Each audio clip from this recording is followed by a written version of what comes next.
Hey guys, it's me Elizabeth. Welcome back to another video. Basically, I have some very conflicting information on the subject. Basically, I'm going to be talking about history, and I'm going to be talking about Band of Brothers specifically. Basically, I've been rewatching the HBO miniseries Band of Brothers. I've seen it like a million times, but I'm rewatching it because it's really good. It's really fun to watch. And I was getting annoyed at the second to last episode where they have the concentration camp because I remember reading in a book that Don Malarkey wrote that never happened. But I'm so conflicted because the movie is based off the book Band of Brothers by Stephen E. Ambrose, and they did mention that briefly in here. They didn't make it as big of a deal of it as they did in here. Like in the show, they made it a much bigger deal than they did in here. In here, they just kind of briefly mentioned it for like 2 paragraphs, whereas in the show, they kind of made it like a whole episode, which is to be thought of, to be expected. But then in Easy Company Soldier by Don Malarkey, who is one of the people from the Band of Brothers, I remembered him mentioning that didn't happen. Also, this is falling apart. What the actual heck? Why is this book falling apart? But anyways, I remember, seriously, what in the world? This book is falling apart. There's that. But I remember him saying something about this being not, he doesn't remember this happening, this wasn't accurate. So I'm slightly confused, and I want to get to the bottom of this. So there we go. I just have no idea where the heck he talks about this. So there's that. I almost feel like I have to reread the whole book. I'm not rereading this book right now. But I remember it being somewhere, and now I'm just like very conflicted because the movie makes a whole episode out of it. The book, the show, I'm sorry, I keep calling it a movie, it's a show. The book here says, let me read you what the book says. On April 29th, the company stopped for the night at Bushlow. I'm pronouncing that incorrectly for sure, but you're going to have to take that as it is. In the foothills of the Alps near Landsberg, here they saw their first concentration camp. It was a work camp, not an extermination camp, one of a half dozen or more that were a part of the Dachau complex. Dachau? I don't know. But although it was relatively small and designed to produce war goods, it was so horrible that it was impossible to fathom the enormity of the evil.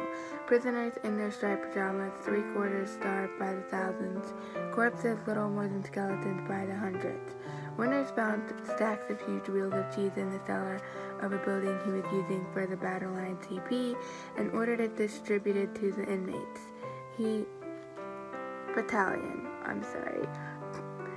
radioed to regiment to describe the situation and ask for help. The company stayed in Bushlow for 2 nights. Thus, it was present in the morning when people of Landsberg turned out, carrying rakes, brooms, shovels, and marched off the camp. General Taylor, it turned out, had been so incensed by the sight that he had declared martial law and ordered everyone from 14 to 80 years of age to be rounded up and sent to the camp to bury the bodies and clean up the place. That evening, the crew came back down the road from the camp. Some were still vomiting. The memory of starved days, men, Winters wrote, who dropped their eyes and heads when we looked at them through the chain-link fence in the same manner that a beaten, mistreated dog would cringe, leaves feelings that cannot be described and will never be forgotten. The impact of seeing those people behind that fence left me saying only to myself, now I know why I am here. See, so they mentioned it in the actual book, and apparently Winters said that stuff. But I distinctly remember Malarkey saying something about that being dramatized in, like, Hollywoodized in the show. So I'm gonna have to do some more digging into this book. I got it. Okay, it's in the epilogue, page 246. And this is what he has to say. I'm just going to start at the beginning of the paragraph. He's talking about the book and the HBO miniseries for Band of Brothers. His favorite was actually Richard Spade Jr., who played his best friend, Skip Muck. And he's talking about, the book and the movie. And he says, I didn't like everything about the book or the movie. I wish Ambers had included a handful of guys he ignored, instead of dwelling so much on a bit player like David Kenyon Webster, and the movie had a bit too much Hollywood in it for my taste. Nobody I've talked to from Easy Company remembers being at that Jewish concentration camp at Landsberg. The Canteen and Eindhoven fights, they made those out of a hell of a lot more than they were. Both the book and the miniseries did what they set out to do, tell the story of this band of brothers, most of it as it happened. So most of it seems to be pretty accurate, but he did just not say that nobody he's ever talked to from Easy Company remembered being at the Jewish concentration camp at Landsberg. So they mentioned it.